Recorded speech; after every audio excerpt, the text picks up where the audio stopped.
Hi hello నమస్తే. నేను journalist స్థాయి. సో విజయమ్మ గారు రాసిన ఒక లేఖ రాజకీయాల్లో ప్రకంపనలు రేపుతుంది.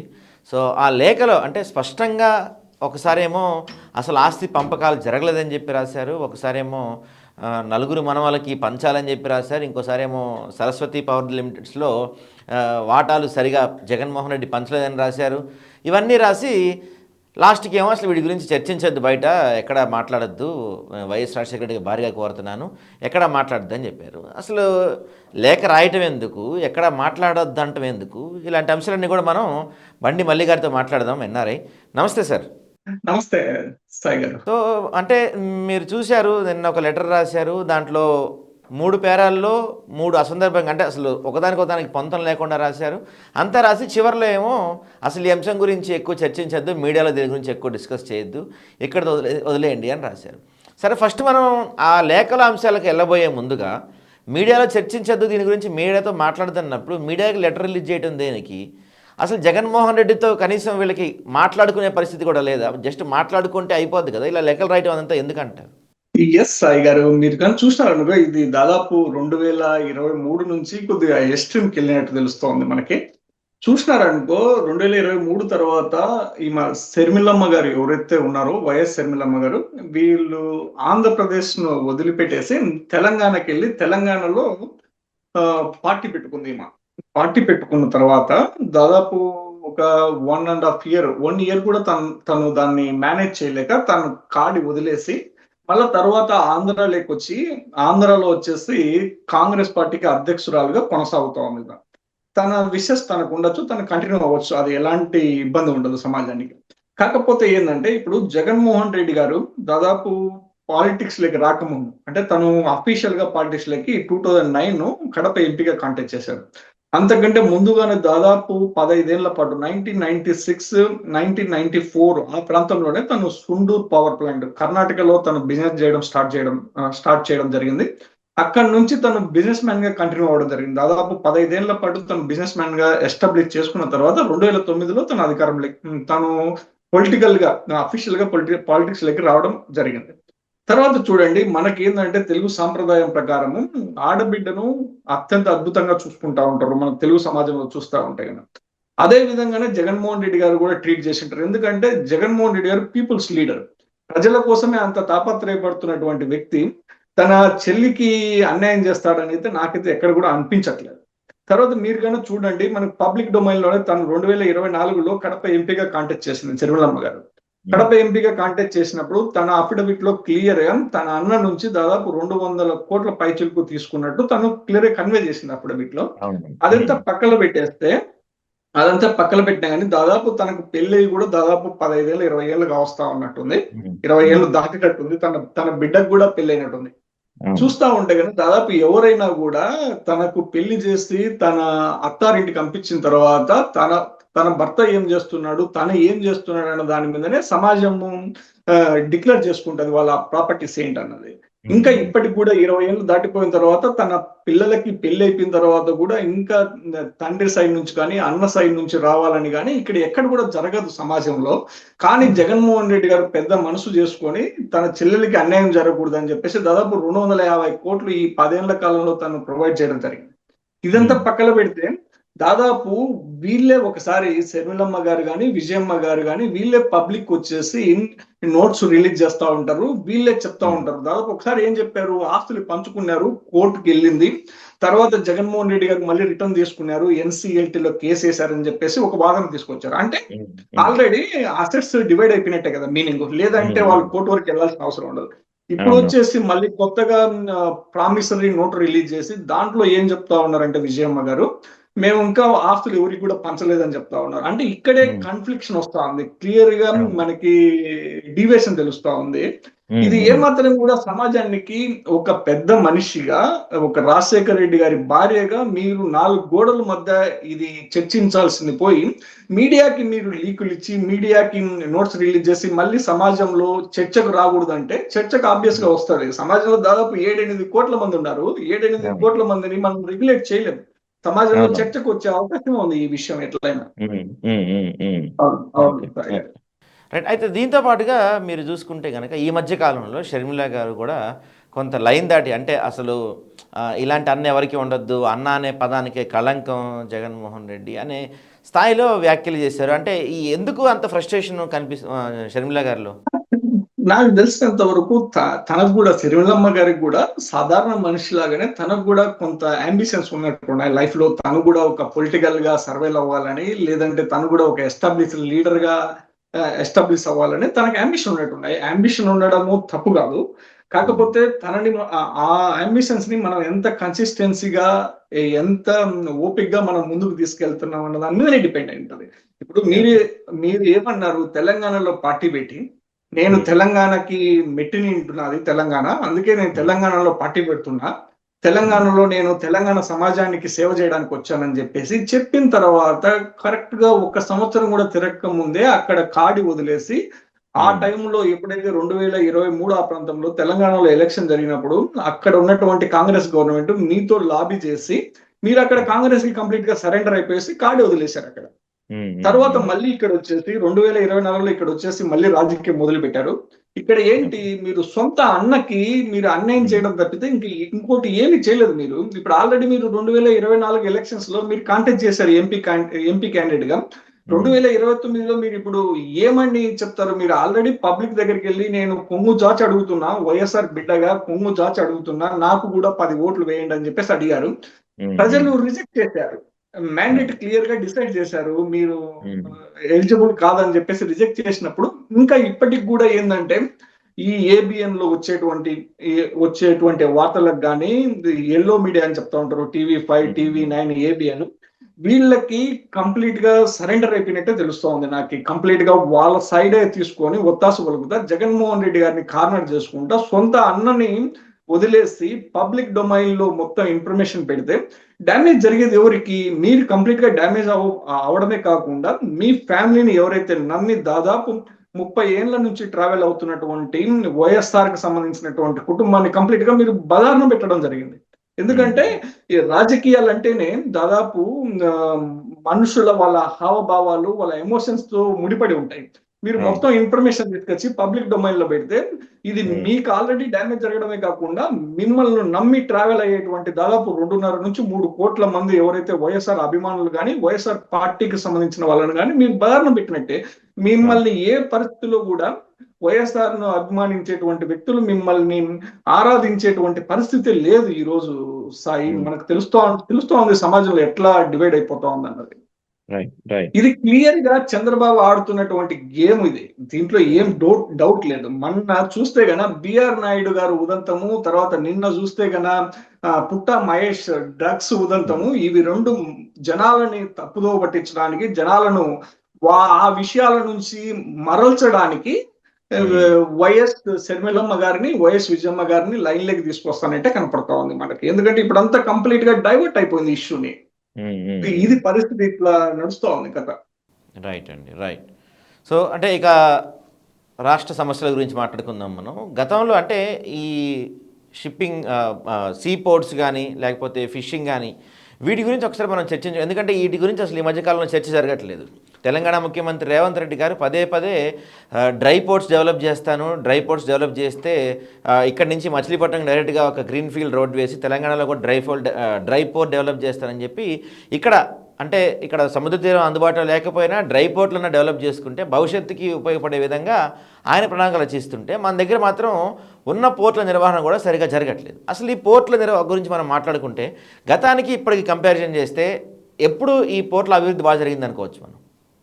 ఇప్పుడు మీరు చూసినారనుకో, మొత్తం ఆంధ్రప్రదేశ్ చరిత్రలో మొత్తం కనుక మనం తీసుకున్నామనుకో, జగన్మోహన్ రెడ్డి తర్వాత జగన్మోహన్ రెడ్డి ముందని మాట్లాడుకోవాలి. ఎందుకంటే పోర్ట్స్ విషయం, సీ పోర్ట్స్ లో దాదాపు ఆంధ్రప్రదేశ్ లో 2019 జగన్మోహన్ రెడ్డి గారి అధికారంలోకి వచ్చినప్పటికీ sea ports 6 major and minor including పెద్దవి చిన్నవి కలుపుకొని 6 పోర్ట్లు మాత్రమే ఉండేవి.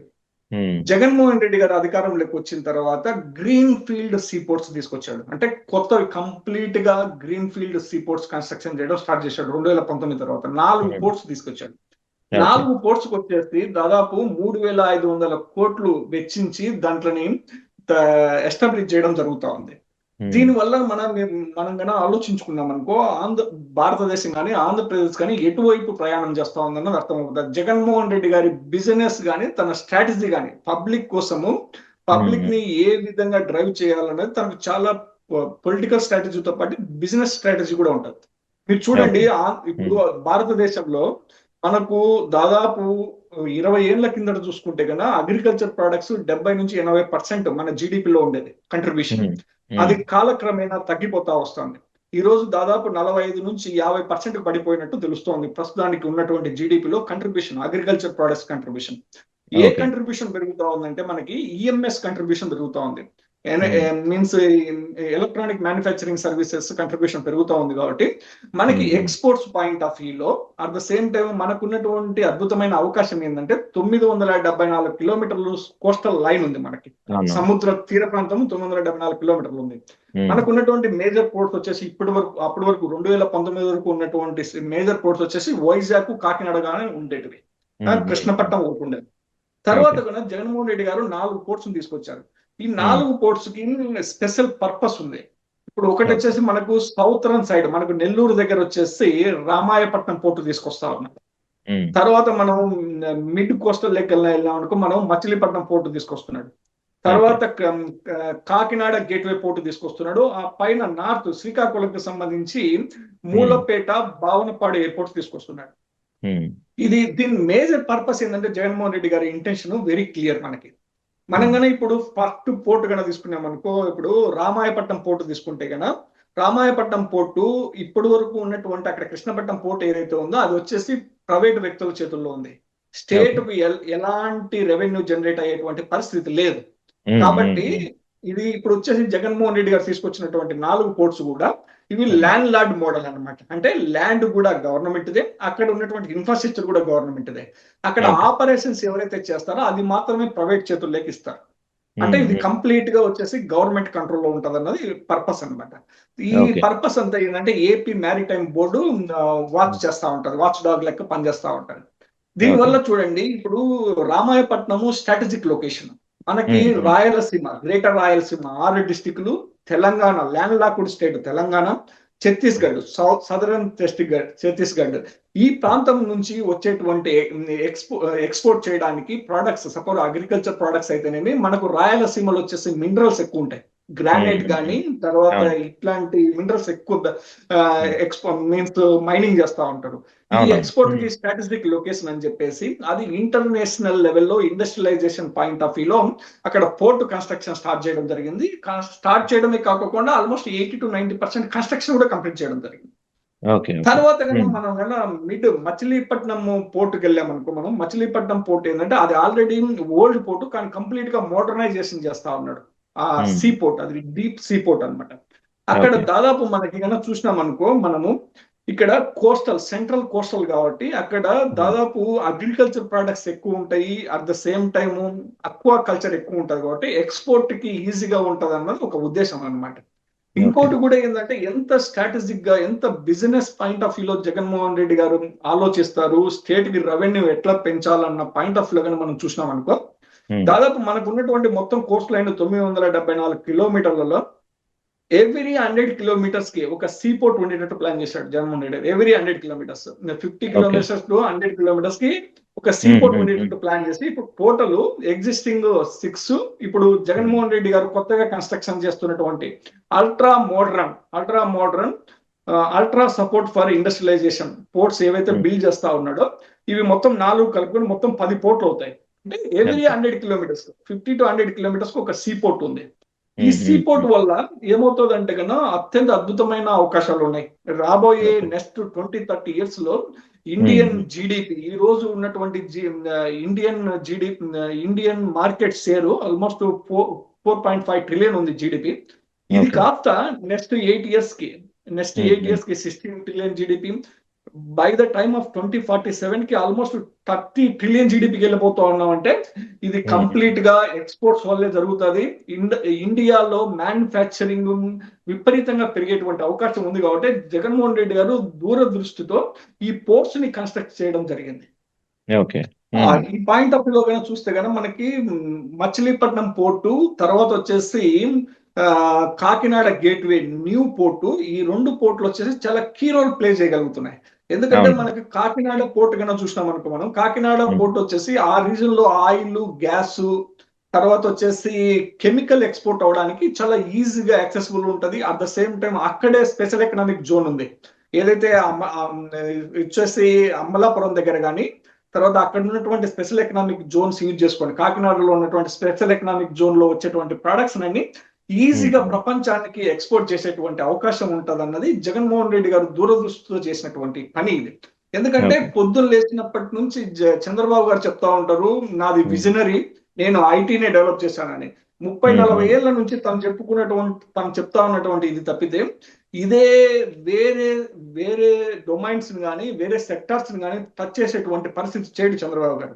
ఉమ్, జగన్మోహన్ రెడ్డి ఉమ్, గారు చాలా ధైర్యంగా, ఎందుకంటే ఈ సెక్టార్ ని కానీ టచ్ చేస్తే గన వెనుకబడినటువంటి వర్గాలకు కానీ బీదా సాదా ప్రజలకు కానీ అత్యంత అద్భుతంగా మేలు జరిగేటువంటి అవకాశం ఉంది. ఎందుకంటే మీరు చూడండి, స్టాటిస్టిక్స్ కన్నా చూసారనుకో సాయి గారు, ఉమ్, దాదాపు ఎవ్రీ టైము దాదాపు వెస్ట్ గోదావరిలో ఉన్నటువంటి ప్రజానికం ఎవరైతే చేపలు పట్టుకొని జీవనాధారంగా బతికేటువంటి ఈ వృత్తి ఏదైతే ఉందో, వీళ్ళు ఉమ్. ఎవ్రీ ఇయర్ మైగ్రేషన్ ఎక్కువ జరుగుతూ ఉంది. ఎందుకంటే అవునవును. మైగ్రేట్ అయ్యి వాళ్ళు వెస్ట్ కోస్ట్ కు మైగ్రేట్ అయిపోతున్నారు. అంటే మంగళూరు కానీ గుజరాత్ కానీ అక్కడికి వెళ్ళి చేపలు పట్టుకొని ఉమ్, ఇక్కడికి వచ్చేటువంటి పరిస్థితి ఉంది. అట్లాంటి ఓకే. పరిస్థితి ఉండకూడదు అని చెప్పేసి తను ఈ మైగ్రేషన్ లో దృష్టిలో పెట్టుకొని దాదాపు 17,000 మంది నుంచి 20,000 మంది చేపలు పట్టేటోళ్ళు ఉంటారు. ఉమ్, ఉమ్, వాళ్ళందరినీ దృష్టిలో పెట్టుకొని వాళ్ళకు కూడా మంచి అవకాశాలు కల్పించాలన్న ఒక సదుద్దేశంతోనే ఈ ప్రాజెక్ట్ తీసుకురావడం జరిగింది. ఈ ఓకే. ప్రాజెక్ట్ ఉమ్, ఖర్చు దాదాపు 3,500 కోట్లు అయితే 3,500 కోట్లు స్టేట్ గవర్నమెంట్ భరించింది. ఎవరు కూడా ఉమ్, PPPL లో అసలు నడవలేదు. ఇది ఉమ్, ఉమ్, స్టేట్ గవర్నమెంట్ అలొకేట్ చేసింది. ఇవి స్టేట్ పోర్ట్స్ అన్నమాట. ఓకే. రాబోయే తరాలలో దీని నుంచి వచ్చేటువంటి రెవెన్యూ ఇన్కమ్ అంతా స్టేట్ కే ఉంటది. ఓకే. ఓకే. అది ఓకే. జగన్మోహన్ రెడ్డి గారి ఓకే. స్ట్రాటజీ అలా ఉంటది. అయితే మరి ఇప్పుడు ఆ పోర్ట్స్ని ఇప్పుడు అంటే డెవలప్మెంట్ దిశగా జరుగుతున్నాయా, లేకపోతే పనులు ఎంతవరకు అయినాయి, స్టేటస్ ఎలా ఉంటాయి ఇప్పుడు అవన్నీ కూడా?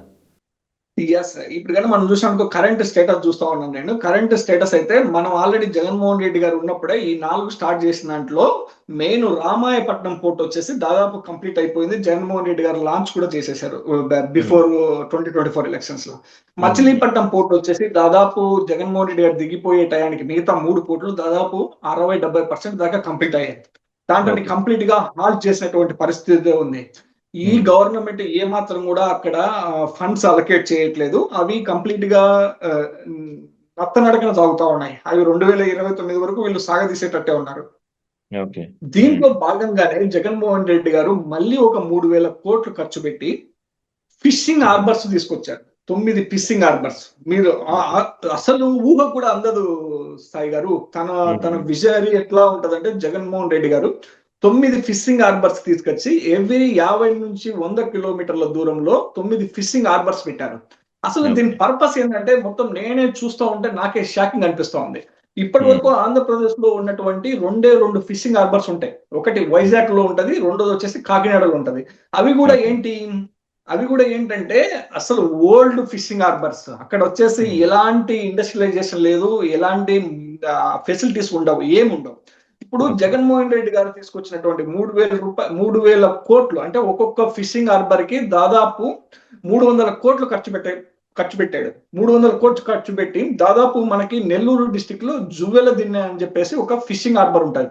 అది ఆల్రెడీ జగన్మోహన్ రెడ్డి గారు లాంచ్ కూడా చేసేసారు, పబ్లిక్ కి ఉమ్, డెడికేట్ కూడా చేశారు. ఓకే. దాంట్లో కన్నా మనం చూసినాం అనుకో, ఓల్డ్ ఫిషింగ్ హార్బర్స్ కి న్యూ ఫిషింగ్ హార్బర్ కి ultra modern new fishing harbours ఏదైతే జగన్మోహన్ రెడ్డి గారు కన్స్ట్రక్షన్ చేశారో, దీంట్లో కన్నా మనం చూసినాం అనుకో, ఉమ్, ఇప్పుడు ఉమ్, ఓల్డ్ ఫిషింగ్ హార్బర్స్ లో ఎట్లా ఉంటదంటే, ఇప్పుడు వేటకి వెళ్ళినటువంటి ఫిషర్మ్యాన్స్ వేటకెళ్ళి ఉమ్, తీసుకొని వచ్చేటప్పుడు అవి క్వాలిటీగా ఉండేటువంటి పరిస్థితి ఉండదు. చేపలు కొన్ని ఉమ్, చనిపోవడం జరుగుతూ ఉంటది, ఉమ్, హైజెనిక్ ఉమ్, గా ఉండవు, అక్కడ ఎలాంటి మెయింటెనెన్స్ ఉండదు. కానీ జగన్మోహన్ రెడ్డి గారు తీసుకొచ్చినటువంటి ఫిషింగ్ హార్బర్స్ ఏంటంటే ఇంటర్నేషనల్ క్లాస్ అన్నమాట. అంటే ఉమ్, అక్కడ ఉమ్, వచ్చేసి మనకు ప్రాపర్ ఇన్ఫ్రాస్ట్రక్చర్ ఉంటుంది. ఓకే. తర్వాత వేటకి వెళ్ళి వచ్చినాక బోట్స్ కి వచ్చేసి మనకి ఉమ్, హాల్టింగ్ లొకేషన్ ఉంటుంది, బెర్త్ లొకేషన్ ప్రాపర్ గా ఇస్తారు. ఓకే. తర్వాత వీళ్ళు వేటకి వెళ్ళేటప్పుడు దాంట్లో వెజల్స్ ప్రొవైడ్ చేస్తారు. అంటే ఉమ్, ఉమ్, పట్టుకున్న తర్వాత ఈ ఫిషర్మెన్స్ చేపలు పట్టుకున్న తర్వాత ఆ వెజల్స్ లో వేసుకుంటే కన్నా స్టోరేజ్ ప్రాపర్ గా జరుగుతుంది. తర్వాత చూడండి మొత్తం 4 ఇన్ఫ్రాస్ట్రక్చర్స్ ఎంత ఇంటిగ్రేటెడ్ గా డెవలప్ చేశారంటే గన ఇన్ఫ్రాస్ట్రక్చర్ అద్భుతంగా డెవలప్ చేశారు. ఇన్ఫ్రాస్ట్రక్చర్ లో భాగంగా మనకి ఏంటంటే గన కోల్డ్ చైన్ ఒకటి, కోల్డ్ స్టోరేజ్ కానీ, తర్వాత ఐస్ ప్లాంట్స్ అంటే చేపలు పట్టుకొచ్చిన తర్వాత లైవ్ గా ఉండాలని చెప్పేసి అక్కడే ఐస్ ప్లాంట్స్ డెవలప్ చేశారు.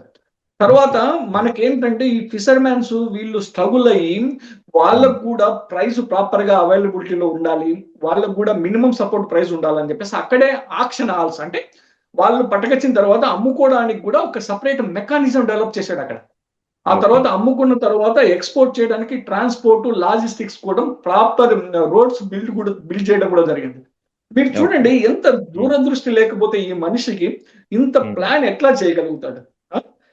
ఇవన్నీ పక్కన పెడితే దాదాపు మనకు జ్యువెలరీని 100% సమాజానికి అంకితం చేశారు, దాన్ని లాంచ్ చేసేసారు. తర్వాత మనం గన కృష్ణపట్నం అని చెప్పేసి ఒకటి ఉంటది బాపట్ల దగ్గర. ప్రతి ఒక్క మొత్తం ఈ ఫిషింగ్ హార్బర్స్ లో ప్రతి ఒక్కరి దగ్గర కూడా ఇలాంటి ఫెసిలిటీస్ ప్రొవైడ్ చేశాడు. ఎక్కడ కూడా తక్కువ ఎక్కువ లేదనమాట. చూడండి మీరు దీనివల్ల ఏం జరుగుతుంది అన్నదంటే సమాజానికి ఇక్కడ మైగ్రేషన్ ఫుల్ గా ఆగిపోయేటువంటి అవకాశం ఉంది. అంటే దాదాపు 20,000 నుంచి 25,000 మంది మైగ్రేట్ అయ్యేటువంటి సమాజం ఎవరైతే ఉన్నారో వీళ్ళు ఆగిపోయేటువంటి అవకాశం ఉంది. రెండోది ఏంటంటే ఎవరీ 50-100 కిలోమీటర్ల దూరంలో మనం ఫిషింగ్ హార్బర్ కన్నా పెట్టగలిగితే ఇప్పుడు ఫిషింగ్ కి వెళ్ళిన వాళ్ళు, చేపలు పట్టడానికి వెళ్ళిన వాళ్ళు మళ్ళీ అది లొకేషన్ కి తిరిగి రావాల్సిన అవసరం లేకుండా నెక్స్ట్ ఫిషింగ్ హార్బర్ కి 50 కిలోమీటర్ల దూరంలో నెక్స్ట్ ఇంకోటి ఉంటుంది కాబట్టి ఫిషింగ్ హార్బర్ అక్కడికి కూడా వెళ్ళేటువంటి అవకాశం ఉంటది. తర్వాత ఏంటంటే మనకి ట్రాన్స్పోర్ట్ కూడా ఈజీగా పాసిబుల్ అవుతుంది. అక్కడ వచ్చినటువంటి మొత్తం తర్వాత బోట్స్ అన్ని వస్తాయి కదా, అక్కడ హాల్టింగ్ లొకేషన్ కూడా బెర్తింగ్ కూడా ప్రాపర్ గా ప్రొవైడ్ చేస్తారనమాట. అంటే అంత అల్ట్రా మోడర్న్ లో డిజైన్ చేశారు ఫిషింగ్ హార్బర్స్ ని. వేటకి వెళ్ళి వచ్చిన తర్వాత బోట్లు లొకేషన్ హాల్టింగ్ లో పెట్టుకోవడానికి కూడా చాలా ప్రాపర్ గా డిజైన్ చేశారు వీళ్ళు. ఇంత ప్రాపర్ గా డిజైన్ చేస్తే ఈ రోజు ప్రస్తుతానికి మనం చూసినాం అనుకో ఆంధ్ర జీడిపిలో ముఖ్య పాత్ర పోషించే అవకాశం ఉంది రాబోయే రోజుల్లో. దాదాపు ఈ రోజుటికే దాదాపు ఈ 4 సీ పోర్ట్స్, ఈ 9 ఫిషింగ్ హార్బర్స్ కన్నా కంప్లీట్ అయితే కన్నా దాదాపు 4 లక్షల టన్నులు ఇయర్లీ 4 లక్షల టన్నులు చేపను పట్టేటువంటి అవకాశం ఉందంట రాబోయే కాలంలో. దీనివల్ల దాదాపు state GDP as well as fishing community especially వెనకబడినటువంటి కమ్యూనిటీస్ కి చేపలు పట్టుకునేటువంటి వాళ్ళకి పర్మనెంట్ సొల్యూషన్ ప్రొవైడ్ చేయడం జరిగింది అన్నది నాకు అర్థమవుతా ఉంది సాయి గారు. రైట్ అండి, రైట్. థ్యాంక్ యూ అండి.